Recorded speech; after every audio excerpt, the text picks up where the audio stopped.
So I want to talk to you also about being an athlete. We know you're a great soccer player. I'm not a great soccer player. I don't know where you heard that. I can play. I'm a great soccer watcher. You're a great soccer. Avid watcher of European soccer. How did you get into that? Oh, I don't know. It's a long story, but for the last 10 years at least, or 8, since I've figured out how to use the internet and can actually, more and more of European games are being shown here, and especially at pubs around the city. It's quite active if you go to a pub, especially during the World Cup. It was quite loud. Most Saturday mornings I'm at a bar watching Mighty, which is the Tottenham Hotspur out of London. So I'm a huge... You like Alabama football? You like all these random things? That I've liked since I was in school, college, and then as I learned more about it, and then the internet, and then actually being able to watch the games. I'm actually going on Sunday to watch them. They're here playing a friendly against the Red Bulls Stadium. So, oh, wow. Have you been to that new stadium? No, this will be the first time. Wow. Yeah, cool. Manchester City's playing, Sporting Lisbon. So I'm a big sports fan. Sports and soap operas, I don't know how that happened, but I'm more of the American football. Yeah. I moved back into the city. I had a house outside the city, and I had a whole Atlanta Falcons room. I'm still 10 years old. Yeah. Are you from down there? I'm from Tennessee. Oh, that's that was the closest team I had growing up. But now I'm in the city, so now I have a Falcons corner. Or a shrine. People call that a shrine. My apartment's like this. But, big sports fan. Yeah. Do you like pro football? I was brought up with it. I was a 49ers fan, being Northern California. Yeah, sorry. They used to be in our division. Right. For some reason, we were in the NFC West. Yeah. And the Saints and the Rams.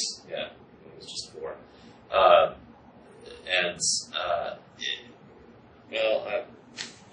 There was some player on the team that I couldn't stand for a long time, and I vowed not to watch him until they got rid of him. And, Tio? I won't say, but then he went on to ruin the Eagles, and he ruined the Cowboys. Does he have a reality show on VH1?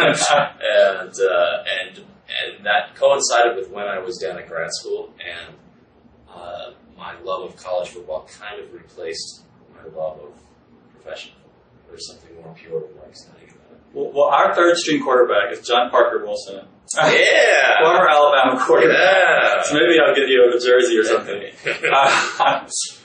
It's where if I see a Falcons jersey walking around the city, I always talk to the person. I'm like, you like the Falcons? No, and it's usually like, what? I just like the colors. He ended up there, actually. He's our third string quarterback. All right. So he's never going to play. But that's probably true. So you played a lot of different roles, different mediums. Is there something you haven't played that you would like to play?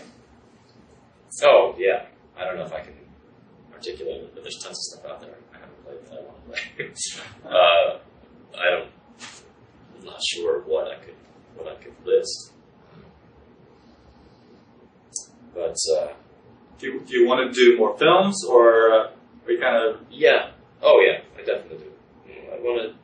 I want to do whatever comes next. I want to do more film stuff. I love doing it. It's really enjoyable. I'd like to be able to kind of have a balanced palette, and be able to do this and this and this for every year and keep mixing it up. But the work doesn't come that way, so I just keep looking for it. Do you write? Do you do any behind? No. Because sometimes in this day and age, sometimes the best thing is to write and produce your own thing, and you're what you want. Yeah. I can neither write nor produce, so wow, you're screwed. I'm limited. I have to depend on the kindness of others. Wow. So you're in rehearsal now for a show. Yeah. Much Ado About Nothing. Mm-hmm. Vermont Shakespeare Company. Yep, exactly. You did this show like several years ago. You've done Much Ado About Nothing before. Yeah, I was Don John the Bastard. I was a bad guy. He's similar to Reed, actually. I did that at the Pearl. That's off Broadway here in New York. And that was a great show. And Ray Verdon played Benedict.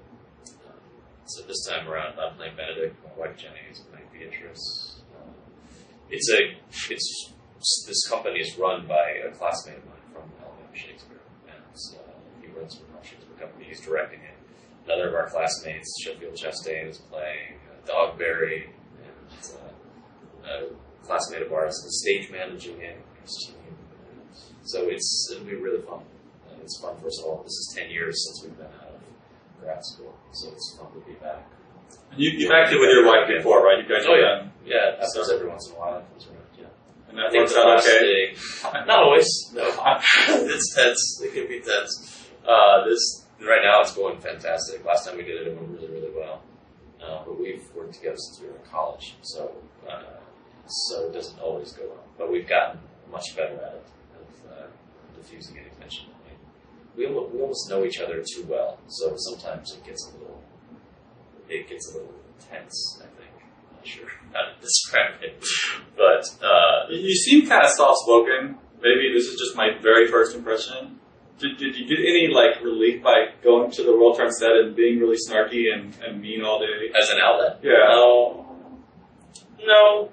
I get it out. I'm not always soft-spoken. That is a first impression of me. I have no pent-up emotions. Everything finds a way of getting out. Cool. All right. So this is a question we ask everybody. If you could go back to it, let's say you first came to New York out of college, young actor, and give yourself one piece of advice, knowing what you know now, what would you tell yourself? Oh. I'm not sure. I'm a completely different person than when I moved here, and I think the thing that surprised me the most about what I learned the most from was watching other people work. And I think when I moved here, I kind of thought I had an idea that I worked well, that I was pretty good at it, and it was only through watching older people, better people, more experienced people rehearse and work that I picked up on what they were doing. I've learned more watching people I admire rehearse and work than any other through a teacher, I think, or anything I'm trying to do myself. So I don't know. I don't know what I would tell myself, but I think that had the biggest impact. Where do you want to be in 5 years? Oh, I don't. You know what? I don't really think that far ahead. The future is always kind of dark for me, and I tend not to spend energy thinking about it. I know it's good to have a plan and all that, but I can usually only see 3 months ahead. It's the only way I picture things. You think you'll stay in New York? I think so. I mean, anything can happen, and I'm open to anything happening. There's a lot more work there, but I live here. My kids are here. My boys in school. I feel I'm happy here, and I've been in LA working and doing stuff, and I've not been happy there. And even though there's a lot of driving out there. More work. Yeah, I don't enjoy it. I don't enjoy the traffic. There's a lot there that is enjoyable. So I don't know. I don't really know.